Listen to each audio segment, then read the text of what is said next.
పెను విధ్వంసం. Iran military academy భూగర్భ బంకర్లపై అమెరికా ఇజ్రాయెల్ బాంబు దాడులు. టెహ్రాన్పై వందల బాంబులతో విరుచుకుపడ్డ అమెరికా ఇజ్రాయెల్ అంటూ చూస్తున్నాం. సో ఈ యుద్ధాన్ని ఆపాలి. అసలు వాస్తవానికి ఎవరి ప్రయోజనాల కోసం యుద్ధం చేస్తూ ఉన్నారు? అక్కడ ఉన్న పెట్రోల్ బంకుల మీద ఆధిపత్యం కోసము ఈ ట్రంప్ ఇజ్రాయెల్ నేతన్యాహు కలిసి చేస్తున్న కథ ఇది. పాపం అండి, స్కూళ్ళ మీద దాడులు చేస్తూ ఉన్నారు, విద్యార్థుల మీద దాడులు, చిన్న చిన్న పిల్లలు పసిపాపలు ఏడుస్తూ ఉన్నారు, చనిపోతూ ఉన్నారు. వాళ్ళు ఏ పాపం చేసిర్రు? వాళ్ళు ఏ పాపం చేసినా చనిపోవాలా? ఇరాన్లో పుట్టడమే వాళ్ళు చేసిన పాపమా? అంటే ఇది ట్రంప్ యొక్క ట్రంప్ రక్తదాహం. ట్రంప్ రక్తదాహమే దీనికి. ఇప్పుడు యుద్ధం అనేది ఒక రోజు రెండు రోజులు కమేని అయిపోయింది అనుకుందాం. తర్వాత ఇంకా యుద్ధం ఎందుకు కొనసాగిస్తున్నావు? ఇరాన్ వాళ్ళు మేము చర్చలు సిద్ధం అంటే నువ్వు నో నేను మాట్లాడను, చర్చలు పెట్టినా అని చెప్పి ఎందుకు చెప్తా ఉన్నావు? అంటే ఇరాన్కి ఎవరు ప్రెసిడెంట్ ఉన్నారన్నమాట ఆయన నిర్ణయిస్తాడట. ట్రంప్ నిర్ణయిస్తాడట. ట్రంప్ నిర్ణయించిన వాడు అక్కడ ఉండాలట సుప్రీంగా. అంటే ఈయన చెప్పినట్టు చేయాలి. రిమోట్ మొత్తం మోడీ, మన ట్రంప్.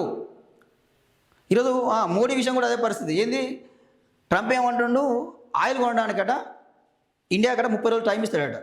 రష్యా నుంచి ఆయిల్ కొనుక్కోవడానికి ట్రంప్ ఒక 30 రోజులు టైం ఇచ్చిండు. 30 రోజులు మీకు టైం ఇస్తున్నా, చలో మీరు కొనుక్కోపోరి అని చెప్పి ఆయన చెప్తే దాన్ని మోడీకి అంగీకరించి కొంటా ఉన్నాడు.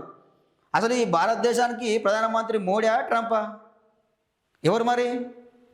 ఎవరండి? ఆయన ఉన్న రోజులు పర్మిషన్ ఇచ్చుడు ఏంది? అసలు అమెరికా పెత్తనం ఏంది ఇండియా మీద? ఏం జరుగుతుంది? మోడీ బలమైన నాయకుడు అంటే ఏం మాట్లాడుతున్నావు? ఎటుపోతుంది? ఏం చేస్తున్నావు? బలహీన పడుతూ ఉన్నావు. ఇరాన్ మిలిటరీ అకాడమీ భూగర్భ బంకర్ల పేల్చివేత. బహ్రెయిన్, సౌదీ, ఇజ్రాయెల్ ఎంబసీలపై ఇరాన్ క్షిపణుల దాడి. ఇజ్రాయెల్ అణుకేంద్రంపైన అటాకు. ఇరాన్లో మరో స్కూల్పై దాడి. 1332 మందికి పెరిగిన మృతులు. పశ్చిమాసియాలో 7వ రోజు మరింత భీకర యుద్ధం కొనసాగితే పెట్రోల్ ఉత్పత్తి ఆగుతుంది. ఖతర్ హెచ్చరిక. ఖమేనీ హత్యకు స్పేస్ నుంచి బ్లూ స్పారో మిసైల్ ప్రయోగించిన ఇజ్రాయెల్. ముందు ఇరాన్ కథ ముగిస్తాం, ఆ తర్వాత క్యూబా సంగతి తేలుస్తాం ట్రంప్ అటుగా. ఇరాన్ కథ అయిపోయింది, నెక్స్ట్ క్యూబాకి వెళ్తాడు అటుగా. రష్యా నుంచి మళ్ళీ ఆయిల్ కొనుగోలు ప్రారంభించిన ఇండియా. పశ్చిమాసియాలో యుద్ధంపై రక్షణ మంత్రి రాజ్నాథ్ ఆందోళన. ఇరాన్ బేషరతుగా లొంగిపోవాల్సిందే, ఆ తర్వాత చర్చలు. ఇరాన్ తదుపరి సుప్రీం ఎంపికలో మా పాత్ర కూడా ఉండాలి. చూసారయ్యా, నీ పాత్ర ఎట్లా ఉంటుందా? నాకు అర్థం కాదు. అసలు ఒక దేశంలో ప్రెసిడెంట్ సుప్రీంని ఎన్నుకుంటే నువ్వెందుకుంటావు? అసలు నీకేం సంబంధం? ఒక నాయకుడిని ఎంచుకున్న తర్వాత ఆ దేశాన్ని ఆర్థికంగా బలోపేతం చేస్తాం, మరింత శక్తివంతంగా మార్చేందుకు అమెరికా దాని మిత్ర దేశాలు సహాయం చేస్తాయి.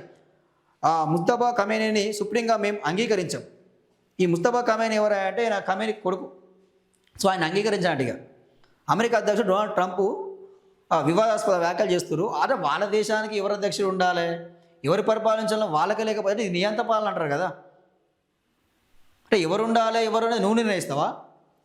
అంటే ఇప్పుడు ఇక్కడ ఇరాన్ పరిస్థితిలో ఉంటే రేపు భవిష్యత్తులో ఇండియా పరిస్థితి కూడా ఇదేనా? అంటే ఇండియాలో ఎవరు ప్రెసిడెంట్గా ఉండాలి, అంటే ఎవరు పీఎంగా ఉండాలి, ఎవరు ఉండొద్దు అని చెప్పి నువ్వు నిర్ణయిస్తావా?